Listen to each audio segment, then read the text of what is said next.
Donkey Kong Bonanza is one of those types of games where the more I played, the more I fell in love with the game.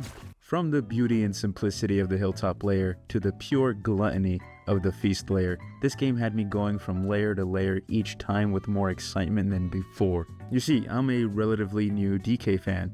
I've known about the DK franchise since I was a Nintendo fanboy for as long as I can remember, but I was always Team Mario. Although DK Bananza had slowly converted me, and now I have an urge to binge play a lot of DK games. Looking back on the trailers for this game, I wasn't the most excited. I think I felt more happy for the DK fans who finally got their next 3D game since 1999, 26 years ago. Damn. One of the major things about this game is the fact that Pauline is back, which in my opinion pretty much confirms that Bananza is a prequel to Mario Odyssey, and that Nintendo stopped giving a fuck about Diddy Kong. Pauline in Bananza is a kid, however, where in Odyssey she's a full-grown adult and the mayor of New Donk City, which also appears in Bananza. Bananza also follows the Odyssey formula, collecting a bunch of moons in a kingdom, but in this case, eating a bunch of bananas found throughout the layers.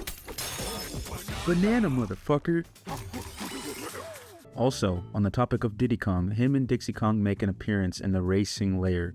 Way deep down, they have a racing track where you race against them on Rambi. They held the lead for the majority of it, but in the end, they were no match for me.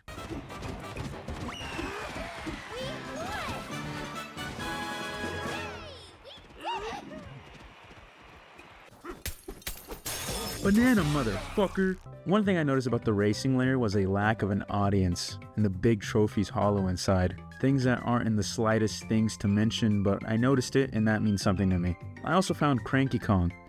You old fuck. He told me to find him again for another banana, but I haven't seen him since. He talks about Void Kong and greediness, which I found funny because, well, you know, it's Nintendo. At first I thought I got a fucked up copy because I was wondering, what the heck is this rock thingy? Ew, a human! Yeah, I figured it was just Pauline who was trapped as a rock by the main villain of this game, Void Kong. Void Kong throughout the game was such a little whiny shit, throwing a temper tantrum whenever something went wrong like a crybaby greedy piece of absolute dookie shit. Pretty much to sum it all, Void Kong and his two employees, Poppy Kong and Grumpy Kong, want to head to the planet core where the Bananium root is because the Bananium root grants wishes. And Void Kong wants more bananas.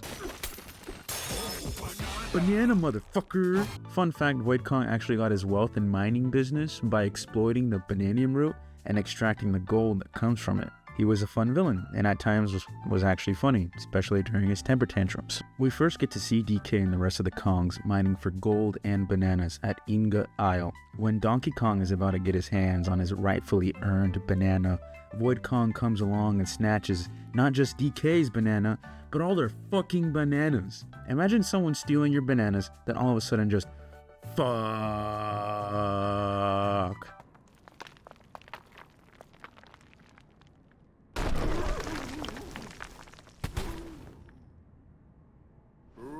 He's naked. Afterwards, DK finds Pauline, who is extremely shy and scared, but DK calms her down with music.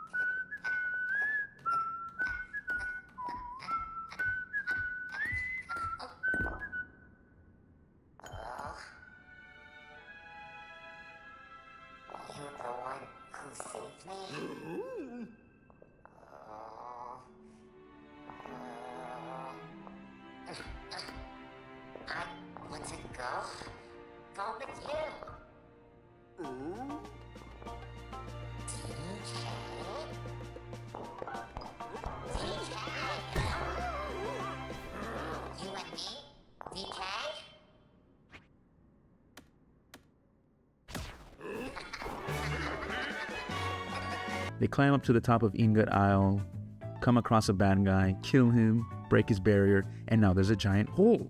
I love the aesthetic of Ingot Isle, the vibrant color and music, alongside the Kongs, who some even mention the fact that DK is naked, but the way they speak just made sense, and that goes for everyone in this game.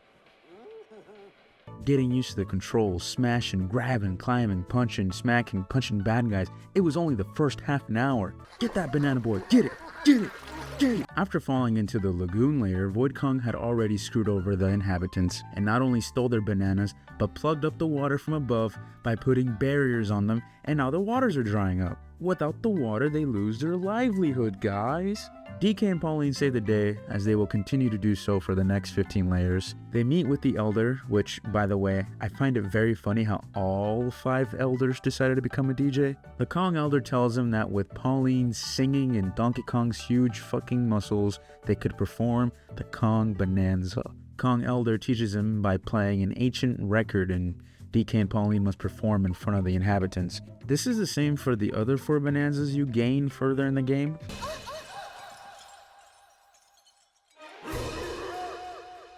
Yeah, I had the same reaction. One thing I think they absolutely nailed about this game are DK's expressions. They're so funny, cute, and give Donkey Kong an adorable personality. Not to mention that he's also very comforting, assuring, strong, and encouraging, especially towards Pauline. Pauline's character development I thought was pretty wholesome. She goes from someone who's nervous and anxious to sing in front of everyone, to later being confident and sure of herself. The Kong Elder explains to them that if they want to go back to the surface, they have to go to the planet core, where the Bananium root is located. Pauline's wish is to go back home, and DK just wants more bananas. Bro can't get enough of them. And the main adventure begins. Why are they so fucking huge? Kong Bananza is basically like a mega evolution for Donkey Kong. Damn those cheeks! With the Kong Bananza, Donkey Kong is able to hit harder, throw a charge punch, and is able to destroy and grab concrete. Throughout my playthrough, I would say I used the Kong Bananza the most, with the Elephant Bananza close behind. It would sometimes be near overkill when used in some of the boss fights. I was pretty much smashing Y as much as I could. The song to this is fire. I don't know what Pauline is exactly saying. I'm not sure those are even real words, but it's good. Jesus, that face is weird. The Bananzas all have one thing in common, and that's that the designs are absolutely wild. Depending on which way to take in the divide layer, you'll either unlock the Zebra Bananza or the Ostrich Bananza. I went to the freeze layer because Pauline wanted to go that way first. I mean, how could I refuse? The Zebra Bananza is in the freeze layer. Yo, Marty from Madagascar! With the Zebra Bananza, you run really fast, so you can run on platforms that you would otherwise fall through. You can also do a charge dash, go even faster, spin super fast while holding a chunk, or you could throw the chunk. Speed is what the Zebra Bananza is all about. Also, the Zebra Bananza theme song just might be my favorite out of the 5, especially this part.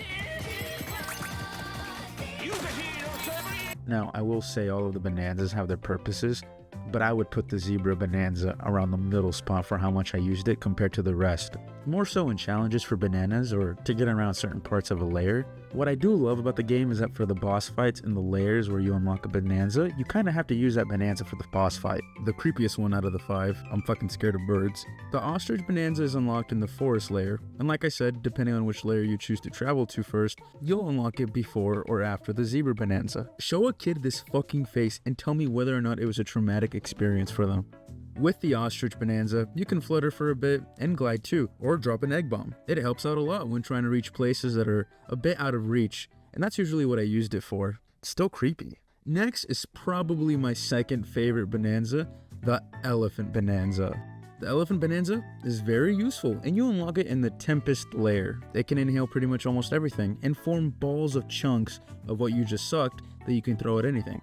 When I needed more gold in the Forbidden layer, I just spammed the Elephant Bananza and inhaled everything. The song is very catchy, but I still don't know what she's saying.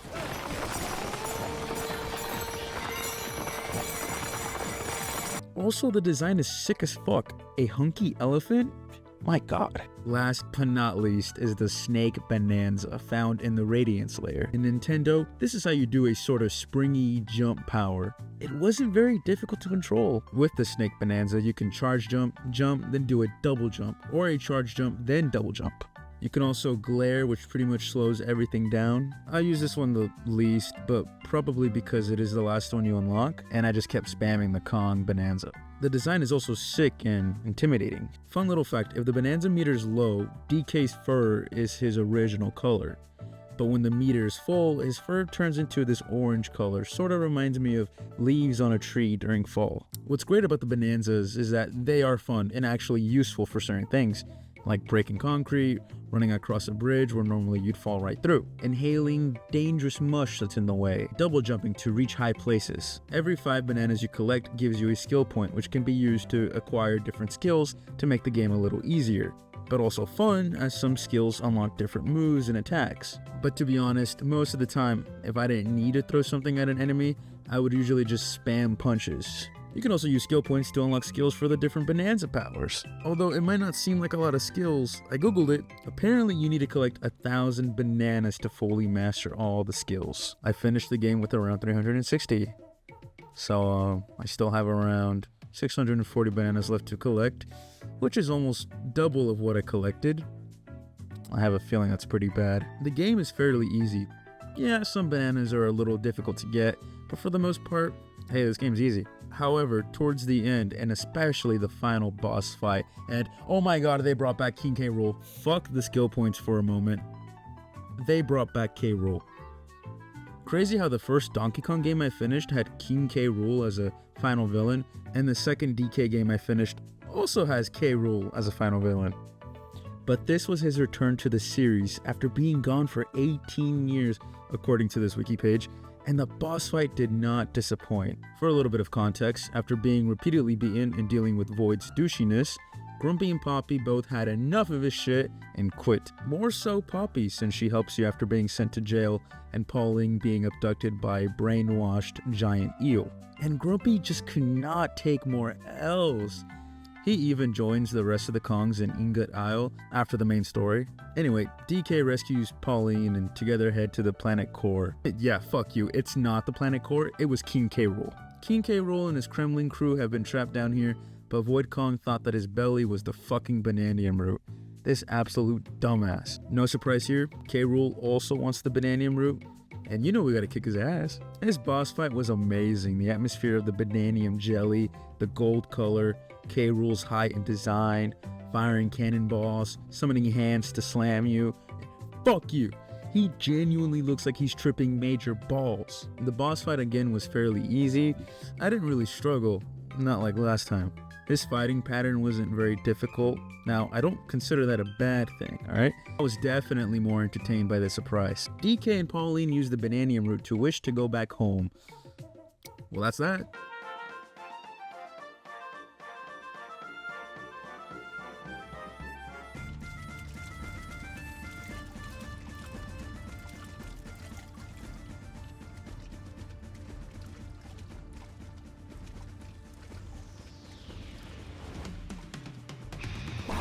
I should have fucking known.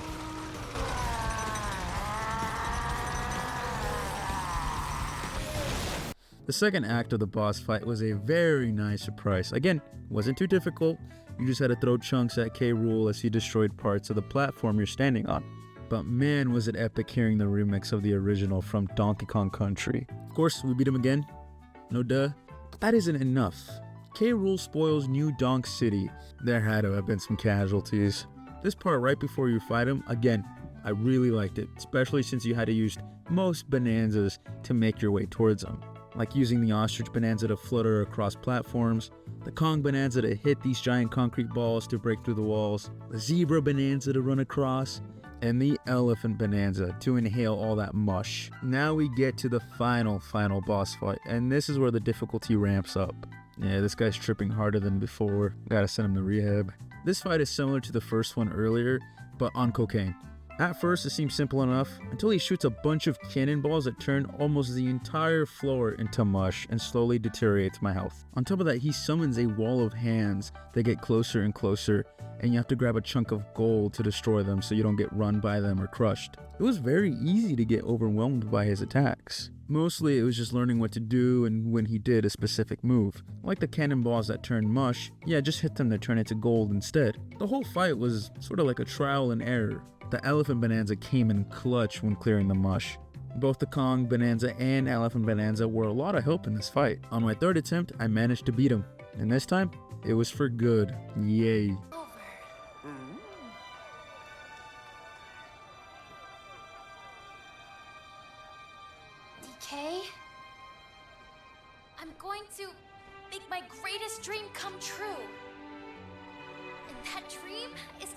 for everyone here.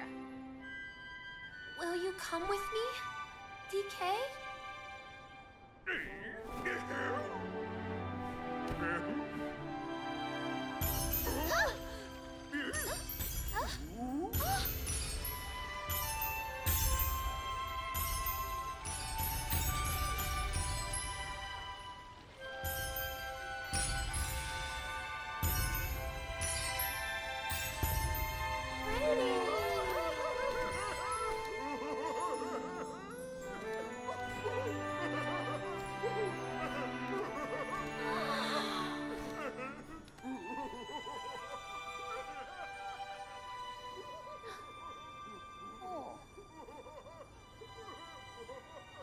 Oh, right. DK's dream. DK! Sorry. Forget what I said before. You have to make your dreams come true. This shit is so wholesome.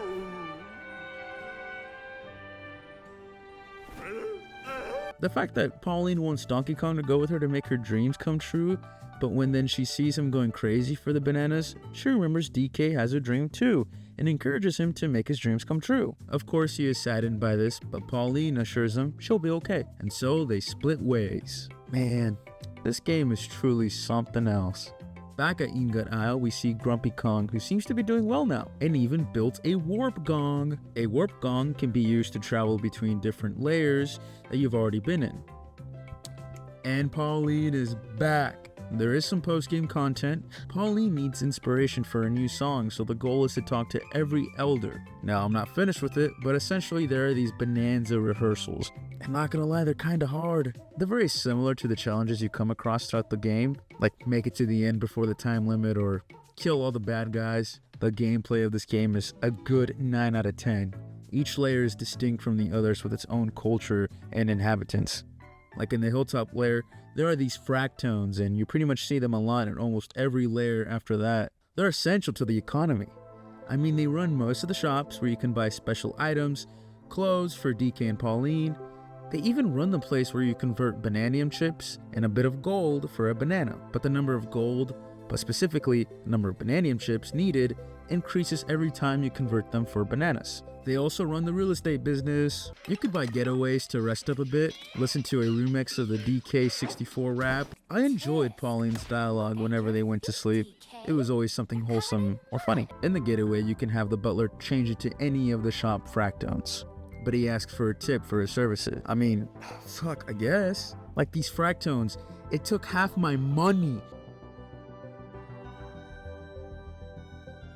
Shit wouldn't stop. Oof, can't eat anymore? Yeah, I wonder why. The forbidden layer was cool. The fractones were not nice, but for good reason. They kept charging me more and more to continue until I had no more money. There are also these construction fractones that can destroy something instantly to reveal an area or challenge. They also took a large portion of my money. I swear, most of my gold went to these guys. The challenges in this game are scattered throughout the layers. Most of them were easy. There are some when you need to use a specific Bananza, but the ones I really enjoyed were the ones based off the first level in Donkey Kong Country. And as someone who finished Donkey Kong Country earlier this year, I get it. Shit was sick. And it made me think, what if we got a remake in Bananza's art style?